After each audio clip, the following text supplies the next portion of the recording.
Hey guys, Conway Mate here. Today I'll be bringing out this video on the Badlands series, continuing on, and I'll pretty much go on with the rest of the Badlands.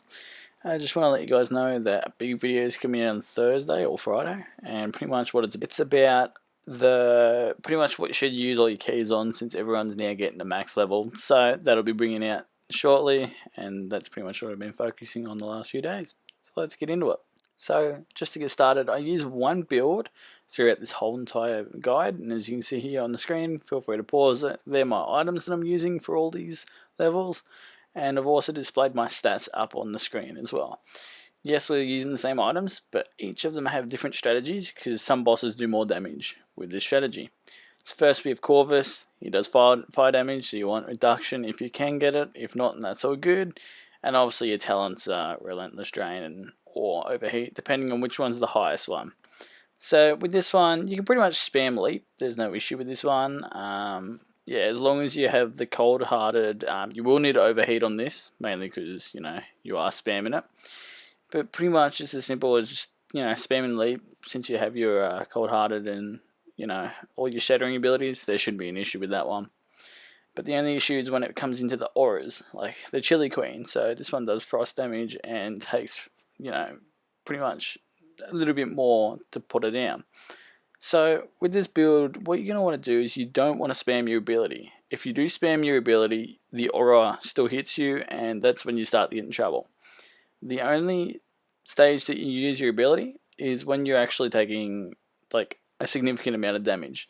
So when your HP is about halfway, you might want to use some leaps, or if it gets down to a quarter, use your Frostfall. It should go up to the max health.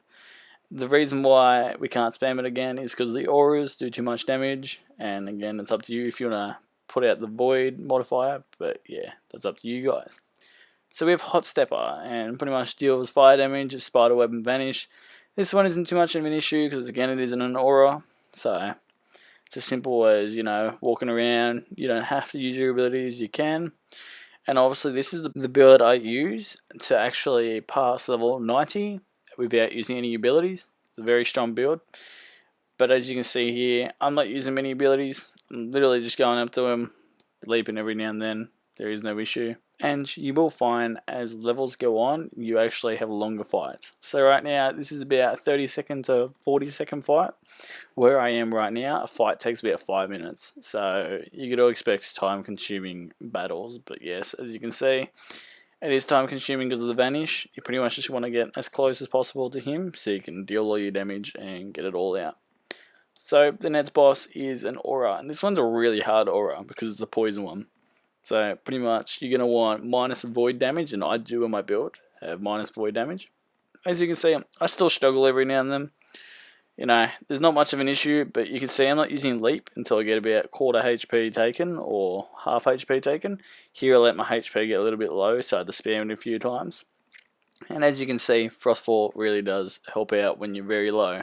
So only use leap and Frostfall when you take half HP, because obviously the more frost damage you do, the more possibility of shattering, and that gives you your health back. And obviously once you're on the ground, there is no issue because your blood sword does heal you back for it. Plus your frost aura does shatter people. But yeah, with the auras, only use your jump when you have to, otherwise your overheat will kill you. And then final one, Jumbo Jensen. So this one, again, it's like every other one of them, but with this one, if you want to, you can jump behind the boss, or whenever he goes to do his AoE, just flash fire away or leap away, as long as you dodge it. As you can see, whenever he does the ability, I'm trying to get behind him. Because of his ground slam, he can only ground slam in front of him, so if you do jump behind him when he gets a ground slam, he can't hit you. And this is very helpful for some of the later on bosses, because one I just passed, pretty much you got to stay behind the boss, otherwise you die because they do too much damage. So I do recommend getting this build because you do use it later on. Just try to get as well, as close as you can to the stats I have. You don't have to, but obviously this build does come in very helpful later on in the game. So as you can see, that's through to level 90 done. I will be changing that up a bit. I will be releasing a 106 to 110 video, just so some of the people higher up get an opportunity to pass some Badlands.